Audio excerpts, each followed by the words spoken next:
Bem-vindos à Taberna do Corvo.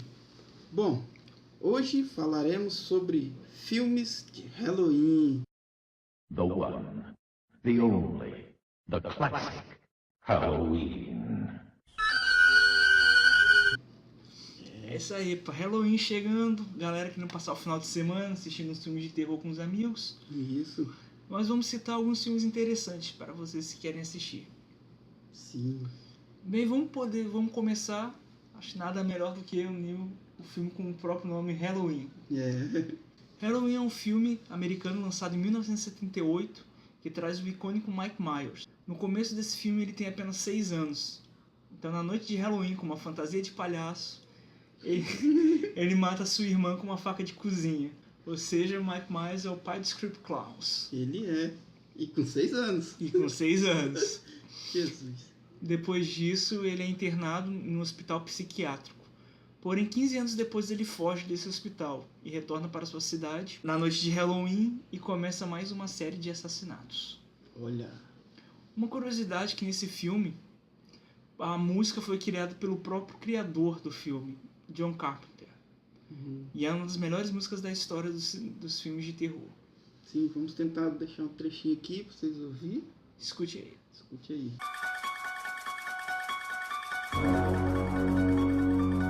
Sexta-feira 13, um clássico aí, pessoal.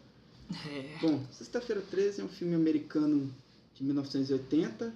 O filme tem o lendário Jason, isso aí. Ele era uma criança deformada que acaba morrendo afogada num parque Crystal Lake. Os monitores que deveriam estar cuidando das crianças estavam fazendo sexo enquanto a tragédia acontecia.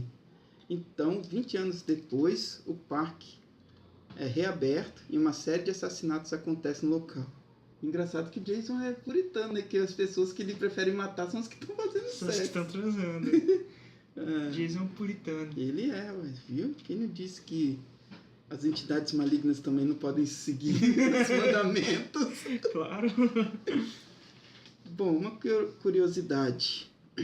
A máscara do Jason, a máscara de rock que ele usa, tipo essa que eu estou usando, que a princípio é em homenagem a ele, né?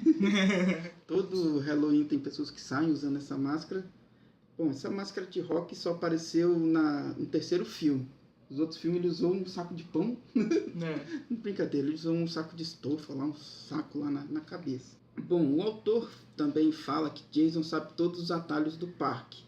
Por isso que ele sempre alcança suas vítimas e não precisa ficar correndo atrás delas. Quando os caras saem correndo igual maluco, ele andando e alcança suas vítimas. Alcança eles.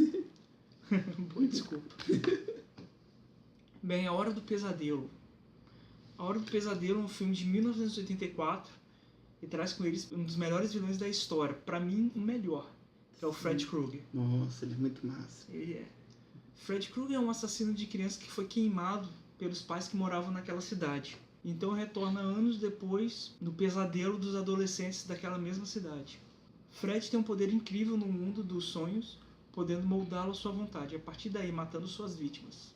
E o Fred ele tem uma coisa diferente dos outros assassinos, que geralmente são calados. Ele tem um certo humor, ele brinca com as suas vítimas antes de matar.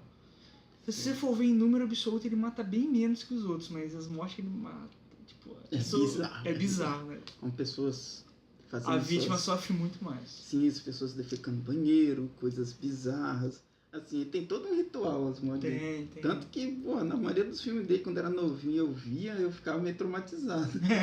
Ficava sem ir no banheiro, nem em certos lugares. Não, a situação com ele é miserável, porque para você fugir dele, você não pode dormir. Como é que você faz isso? É foda que você vai acabar morrendo, né? Que o ser humano não pode ficar muito tempo sem dormir. Que Exatamente. Ele morre. Aí o cérebro entra em curto-circuito. E além disso, no filme tem aquela musiquinha infantil, né? Que fica cantando, as criancinhas cantando. Ah, essa música é legal. Vamos tentar botar ela também. 5, 6, grab your cruise outfit. E uma coisa que pouca gente sabe, mas esse filme foi a estreia do Johnny Depp nos cinemas. Ah, é mesmo. Isso é legal. Ele aparece no filme. E agora, O Massacre da Serra Elétrica. Outro classicão também. É um filme independente dos Estados Unidos, da época de 1974, que foi banido em vários países por sua violência para a época. Na época ele era bem pesadinho. dia nem tanto, né? Mas Não. na época ele era muito pesado. Sim. As pessoas chegaram a vomitar no cinema. Louco. Louco. Isso foi bom, fez bem pro marketing do Foi. filme. Ah, foi. Bom, o filme traz Leatherface e sua família de canibais. Bom, Leatherface é um homem forte, alto, que é retardado mental. Ele é bem retardado. Ele tem problemas mentais. Uma de suas principais características é sua máscara feita de pele humana. E, obviamente, a motosserra. Não, serra elétrica. Ele não tem um cabo que sai ali no meio da floresta com ele, não. Bom, o filme conta a história de 5 jovens viajando em uma van pelo interior dos Estados Unidos. Porém, sua van fica sem gasolina próximo a uma fazenda. E aí começa toda a carnificina por essa família macabra. Bom, este filme é considerado o pai de vários clichês de filmes de terror. Por causa que todo mundo usa suas cenas aquela coisa, icônicas. aquela cena que você vê em filme de terror, você fala, de novo isso, que clichê. Nasceu tudo em Matalha da Serra Elétrica. Sim. Ele foi o primeiro. Isso. Então, os outros são clichês. Ele é o original. Ele é o original. Um fato curioso é que o filme é inspirado em Ed Gein, que foi um homicida americano que ganhou notoriedade por exumar cadáveres, fazer objetos com partes de seus corpos. Que bizarro. Gente boa ele. Ele é. Bem, A Bruxa de Blair. Bruxa de Blair é um filme americano de 1999 e o filme funciona como um documentário. No filme tem 3 estudantes de cinema tentando fazer um documentário sobre a Bruxa de Blair e acabam desaparecendo misteriosamente. Um ano depois, o filme gravado pelos estudantes é encontrado e as imagens registradas dão pistas do seu destino bizarro. O gênero na época era novidade, pelo menos nos grandes cinemas. E o marketing que dizia que o filme era verdadeiro deixava a galera bem confusa. E o filme era feito com atores... Os atores eram desconhecidos. E nos Estados Unidos, em algumas cidades, folhetos com foto dos atores escritos desaparecidos foram espalhados. Genial. Além disso, no site IMDb cadastrou os atores como desaparecidos, possivelmente mortos. Isso antes da estreia do filme. Caralho, que marketing bom isso, cara. Não, na época você assistia o filme e ficava se perguntando se aquilo era de verdade ou não.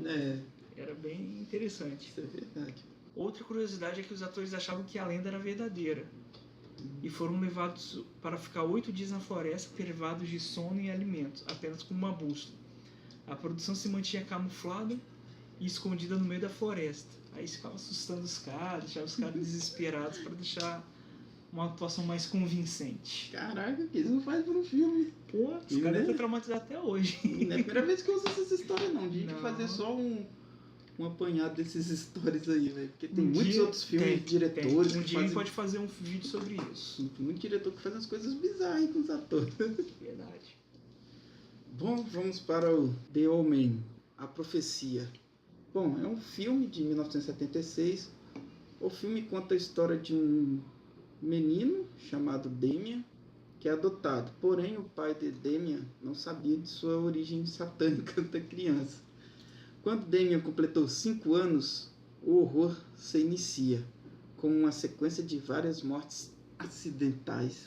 Acidentais. Bom, um fator curioso que esse filme é considerado amaldiçoado, como por exemplo, o avião do ator e do escritor do filme sendo atingido por um raio, ou o hotel onde o diretor estava hospedado sofreu um ataque do IRA. Acho que o Ira não gosta muito de profetas. Talvez o mais impressionante, o responsável pelos efeitos especiais sofreu um acidente de carro que acabou cortando seu assistente ao meio. Você vê, ele não para só aí não. Quando ele desceu do carro, avistou uma placa que dizia Omen 666. Esse é bizarro. E bem, falando de filme de terror, é impossível não citar O Exorcista. O Exorcista é um filme de 1973 e é considerado o filme de terror de maior sucesso da história, vencedor de 2 Oscars e arrecadando mais de 440 milhões de dólares, que pra época era uma... Nossa, puta grana. Pô, 1973? Aqui é pra caralho. O filme aborda a possessão demoníaca de uma garota de 12 anos. A história é baseada em um exorcismo de verdade, só que era de um garoto de 14 anos de idade. Isso foi documentado em 1949. Velhinho também. É, bem velho. Além disso, o filme é marcado por fatos impressionantes, como mortes e acidentes durante a gravação. Por exemplo, teve um incêndio, o famoso incêndio que aconteceu durante as filmagens. E para piorar, 9 pessoas que estavam ligadas ao filme morreram durante as filmagens. Que louco. Rapaz, queria gravar isso não. Também não, esse filme é amaldiçoado. Até o contra-regra ela morreu. O carinha que distribuiu o café, todo mundo Até lá o estagiário ele morreu. Todo mundo tá na reta. Bem, agora a gente vai falar sobre alguns filmes que não couberam nesse vídeo. Sim. Mas eu acho que vale a pena vocês conferirem.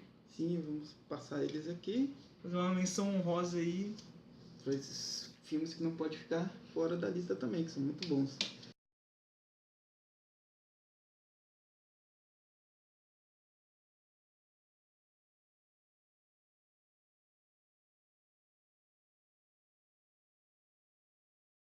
Isso aí, pessoal. Até mais, viajantes. Flows.